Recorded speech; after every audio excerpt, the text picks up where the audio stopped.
Perbedaan urusan keyakinan ini berbeda.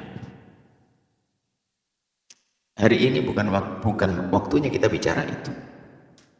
Dan kita sudah terlambat bersama-sama meyakini bahwasanya Israel adalah musuh kita bersama. Dan dia telah menodai kemanusiaan. Bukan sekedar urusan agama. Sehingga siapapun yang ingin membela Palestina hari ini, maka tentu harus kita dukung bersama. Sekarang dukungan keluar bukan dari orang yang mengaku Islam saja. Di luar Islam pun banyak dukungan untuk orang Palestina. Yang jelas kita ingin memberikan pelajaran kepada dunia, biarpun dimulai dari niat kita dan kemampuan kita semampu kita untuk memberitahu orang-orang zalim seperti orang-orang yang ada di Israel. Orang Israel itu adalah harus dihentikan. Sudah cukup sampai di sini.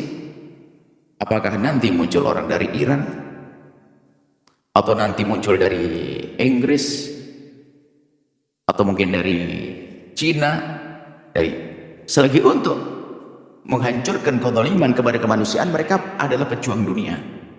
Seperti itu. Jadi jangan sampai gara-gara berbeda keyakinan lalu menjadi kita tidak tahu masa ada musuh bersama yang membahayakan dunia. Itu yang dihancurkan oleh kisah-kisah Palestina ini bukan sekedar, ini bukan urusan agama, sudah kemanusiaan sudah. Dasar kejahatan kepada kemanusiaan. Makanya sebaliknya aneh sekali. Sekarang orang berbondong-bondong membela bukan orang Islam saja, dan mereka orang punya nurani itu.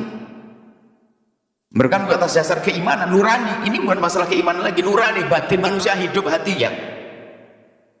Ini terlepas dari urusan agama. Biarpun di sana ada unsur agama ada. Tapi terlepas dari itu bahwasanya hati, batin, nurani. Makanya hari ini kalau ada orang tidak pernah sedih dengan kasus Palestina, tidak pernah tergerak untuk membantu Palestina, bahkan mungkin ada action juga, malah gayanya membela yang musuh Palestina. Nah, ini kan aneh sekali. Hatinya di mana? Bahkan guyonan di saat berbicara tentang Palestina dan seterusnya. Palestina harus kita bantu, kita tolong. Dimulai dari panjatan doa dengan harta kita, dengan upaya apa yang bisa kita mampu. Nah, jadi bersama-sama kita, dalam kebersamaan kita membela Palestina, tentu nanti mau tidak mau kita akan bertemu dengan orang-orang beda agama dengan kita. Karena apa? Urusan kita adalah urusan kemanusiaan. Kalau seandainya kita tidak menginginkan ada negeri yang diganggu oleh negeri lain, anggap saja misalnya nanti kok tiba-tiba misalnya Cina kok tiba-tiba diserang dengan boleh oleh tidak tahu satu negeri mana, satu bangsa mana, ya kita harus bela juga. Britania Inggris misalnya apa, tiba-tiba diserang dengan dolim, kita nggak boleh diam. Itu adalah batin kita. Apalagi kita seorang iman, manusia, seorang manusia saja mengerti itu, apalagi orang beriman mengaku dia berasyhadu an la ilaha illallah, asyhadu anna Muhammadur Rasulullah. Yang aneh hari ini adalah ada orang justru merendahkan orang yang ingin membela Palestina, bahkan jadi bahan guyonan. Tidak tahu, subhanallah, hati-hati. Orang-orang begitu adalah orang yang tidak punya perasaan. Akankah dia Anda izinkan hidup bersama Anda, bersama keluarga Anda, bersama lingkungan Anda? Oh, hatinya mati. Berita sejelas ini, biarpun berita itu adalah juga tidak semuanya nyampe pada kita. Bisa jadi kalau kita mendengar secara utuh, secara sempurna, lebih dahsyat lagi. Itu adalah berita yang benar tentang Palestina, pembantaian Palestina, kezaliman pada Palestina. Seperti itu. Makanya mengherankan adalah mereka-mereka yang subhanallah atas nama Islam kadang-kadang mengaku Islam, malah guyonan, naudzubillah, subhanallah. Bahkan Anda ini kalau simpati dengan orang begitu, Anda itu bermasalah.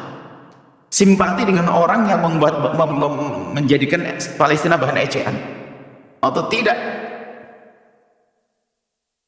menganggap di situ ada pelanggaran, bahkan jadi bahan guyonan. Anda itu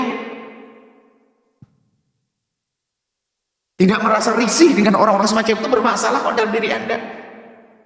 Masa bagaimana Anda melihat orang yang tertawa di balik musibah, kok Anda masih terang-terang saja? Loh, Anda ini siapa? Saya tidak bicara tentang mereka yang tidak punya hati nurani itu. Saya bicara pada Anda yang selama ini punya hati nurani, aku punya hati nurani. Apa perasaan Anda mendengar Palestina semacam ini? Tanyakan diri Anda sendiri. Adapun nanti jika ada akidah firqah Islamiyah, bahkan agama-agama lain mendukung, ya itu sama-sama, itu tugas bersama untuk membebaskan kezaliman kepada kemanusiaan di Palestina. Ini tugas bersama, dan itu tugasnya manusia yang merasa dirinya adalah manusia yang punya nurani, punya batin. Baru nanti bedanya kalau seorang muslim punya tingkatan lagi, di samping karena ada urusan batin, nurani, kemanusiaan ada. Kita adalah manusia karena Allah, kita orang beriman karena Allah Subhanahu wa taala. Ini karena Allah Subhanahu wa taala, tentunya lebih dahsyat lagi. Jadi keimanan kita justru untuk menuntut kita untuk membela Palestina semampu kita, sedahsyat, sekuat-kuatnya, sebanyak-banyaknya, sebesar-besarnya, seperti itu. Jadi siapapun yang hari ini punya jasa untuk kemanusiaan di Palestina, maka tidak boleh kita tidak mendukungnya. Kita harus bersama-sama untuk menghentikan kezaliman di Palestina.